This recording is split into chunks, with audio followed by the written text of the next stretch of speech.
All right, Gary Payton Jr. talks that he would stay in Golden State. He is not. He's agreeing to a 3-year deal with Portland, $28 million. What a great story he is for the Golden State Warriors this past season, just his career in general. And then there's Otto Porter Jr., who is moving on to the Toronto Raptors, agreeing to a 2-year deal. Terms of the deal, as far as financials, not disclosed at this point.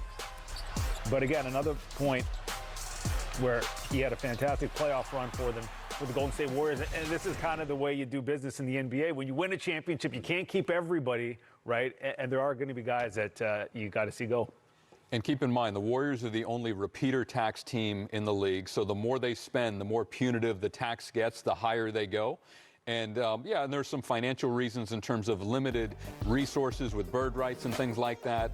So I think now, with 2 of their key role players, Gary Payton Jr. and Otto Porter off the roster, that really puts a premium on their current players. Can they re-sign Kevon Looney, who's been a starter, is an unrestricted free agent, and played very well in the playoffs? Do they look at an extension with Jordan Poole? So I do think, even though the payroll is astronomical, Greg, they want to keep the core of this team that has been to the finals 6 times in 8 years and won 4 championships relatively intact. And one of the other areas that they benefit from is because of how the last few seasons have played out. Remember, they still have Jonathan Kuminga and Moses Moody on the roster. So in their minds, they're hoping that their development this past year, the experience those young men got, being in that environment, being in that culture, maybe they'll be ready to plug in and play. Because if that's the case, that will, one, benefit them financially, but also, you know, they can replace, because Moody can shoot the basketball. Is he ready to take on an everyday role? That we don't know. Kuminga showed flashes that he was ready, but this summer will be big for them. And then that's where we find out if the front office has enough trust in the coaching staff to see if those guys can carry it, because you know they're going to want to have a chance to repeat this upcoming season. What do you think Kevon Looney would go for in this market? I think Looney gets a little bit north of $10 million a year. That's kind of been the going rate. That's the big mid-level exception. Now, that's expensive for Golden State, more so than for any other team because of the repeater tax. But he's an important player. One wild card, Greg, that we haven't really mentioned is James Wiseman, the number 2 pick in the draft a few years ago. So that's what Bob Myers and his staff need to figure out. What can Wiseman give us, if anything? Is he going to be healthy? He's had a number of injury issues. But I think it is important to re-sign Looney, because the Warriors stars get a lot of attention, and deservedly so, but I thought their bench outplayed the Celtics bench in the finals. They need to try to retain their depth, especially with the losses of Payton and Porter. Yeah, you got to replenish the depth, as we saw in the playoffs, which is real important. All right, back to wrap it up when we come back. Free agent fever, a little news and tidbits, then we'll say bye for a bit. Later on, we got DeJounte Murray's intro presser. That goes at 2 Eastern. You can see that on NBA TV. But again, we are continuing with free agent fever throughout the day here. It continues a little later on in the evening. Ricky Rubio agreeing to a 3-year deal to go back to Cleveland. $18 million. Had that ACL tear back in December. He was averaging 13, 7, and 4 boards before that happened. Shouldn't be ready for the start of the season, but at some point will be back. And then Jusuf Nurkic agreeing to a 4-year deal with the Blazers to stay in Portland against $70 million right there. Thoughts on those 2 deals? I thought the Nurkic deal was a really team-friendly deal. Obviously, he's dealt with some injuries, but he's a solid basketball player. And, you know, bringing in Simons as well, I'm excited. Portland told Damian Lillard, and they did. They re-signed Simons. They re-signed Nurkic. They made the trade for Grant. They've improved. All right.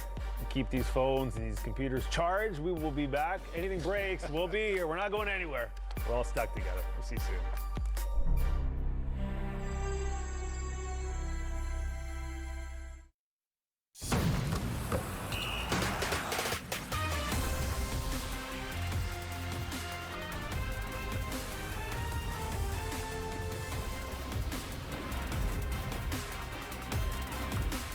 Hey, Kevin Durant has been known to make a headline or two. His trade request potentially shifted the entire landscape of the NBA. We're on KD Watch as the day goes on here on NBA TV.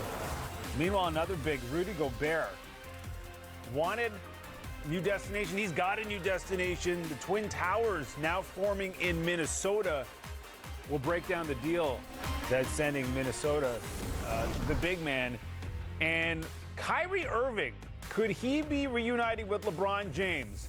The talks, the reports, they're all starting to heat up. We could see the two reunite once again after their time in Cleveland.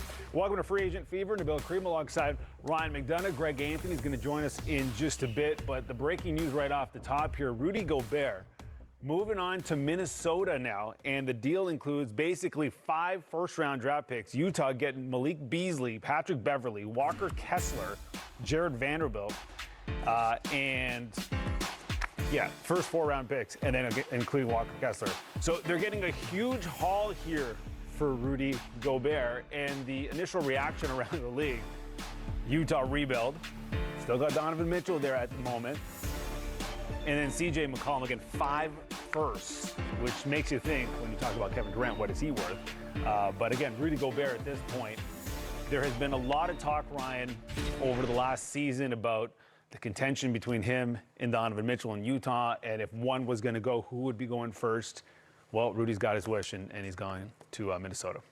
Two teams signaling directions that are very different, Nabil. The Minnesota Timberwolves being aggressive, bringing in Rudy Gobert alongside Karl Anthony Towns. I'll be fascinated to see how it works out in a league that seemingly gets smaller and faster every year.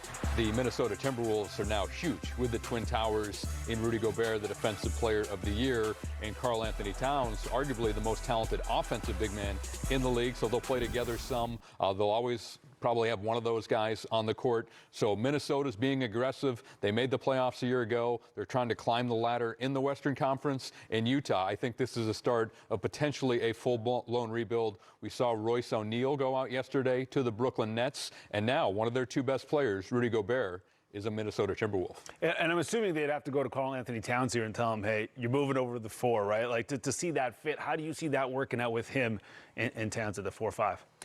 So I think that'll be their alignment to start. Towns at the 4, Gobert at the 5. Gobert gets the center defensively. He's back in his rim protection. Cat's going to have to guard a little bit more on the perimeter. He's going to have to sit down in a stance and work on his mobility. So defensively, I have some concerns. Offensively, I really like it, though, because of Cat's floor spacing ability and his ability to shoot the basketball. I think you'll have Rudy Gobert rolling hard to the rim as an over-the-top lob threat, putting a lot of pressure on the rim. Cat spacing it.